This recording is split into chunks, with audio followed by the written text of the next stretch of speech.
HOA kept using my road for free, so I bought the gate and locked it for good. Jake had always been a man of patience, but even saints have their limits. His small farm sat at the end of a dusty, private road he'd maintained for years, paying for gravel and repairs out of his own pocket. The road wasn't public, but the neighborhood HOA led by Karen treated it like their personal highway.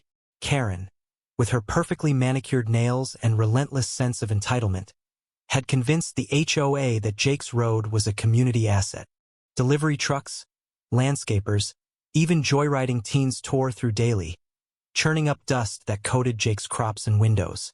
He'd asked politely for years meetings, letters, even a desperate plea at Karen's doorstep. Her response?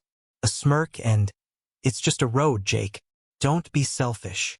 The HOA refused to chip in for maintenance, claiming it was his land, his problem. Frustration simmered until it boiled over. One spring morning, after a delivery truck flattened his mailbox, Jake snapped. He drove to the county office, confirmed his legal rights, and bought a heavy-duty gate. By sunset, it stood at the road's entrance, gleaming under a fresh padlock. The next day, chaos erupted. Karen stormed over, her SUV screeching to a halt. "Open this gate, Jake. You can't block our access," she shouted, her voice piercing the quiet. Jake leaned against the gate, arms crossed. "My road, my rules. Pay for maintenance, or walk." The standoff drew neighbors, phones out, whispers spreading like wildfire. Karen's face reddened as she ranted about community rights, but Jake held firm. Enter Clara, the twist no one saw coming.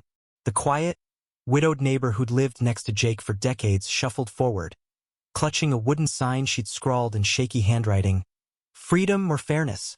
The road that divides us." Clara, always neutral, revealed she'd been silently footing Jake's repair bills for years, slipping cash into his mailbox when the HOA refused to help. "I saw how they used you," she said, voice trembling. "But locking this gate hurts us all, Jake. My grandson can't get his dialysis van through." The crowd fell silent. Karen seized the moment, spinning Clara's words into a weapon. "See? You're hurting the vulnerable, Jake. Unlock it now." But Clara shook her head. "No, Karen. You caused this. You bullied him for years." The revelation stunned the neighbors, shifting their gaze to Karen's hypocrisy. Days passed, and the gate stayed locked. Karen rallied the HOA threatening lawsuits, but Jake's paperwork was ironclad. The neighborhood split, some sided with Jake's stand for justice, others with Karen's claim of community harm. Tensions peaked one evening when Karen, desperate, tried to ram the gate with her SUV. The clang of metal echoed as neighbors watched, horrified. Jake stood by, unshaken, but Clara's tearful plea haunted him. He began to question his victory. Was fairness worth this division? In a final, bitter twist, Jake unlocked the gate not for Karen, but for Clara's grandson. He sold the road to the county, making it public but ensuring the HOA paid taxes for its upkeep. Karen crowed about her win, but the neighbors now saw her for what she was, a bully cloaked in community rhetoric. Jake, exhausted, moved to a quieter town, leaving behind a neighborhood fractured by pride and pettiness. Clara's sign remained, weathered but defiant, a reminder of the cost of unchecked entitlement. The story leaves a sour taste, a reminder that justice can cut deeper than vengeance.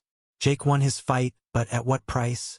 Karen's selfishness tore the community apart, yet Clara's quiet kindness exposed the real stakes humanity caught in the crossfire. What do you think? Was Jake right to lock the gate, or did his stand for fairness go too far?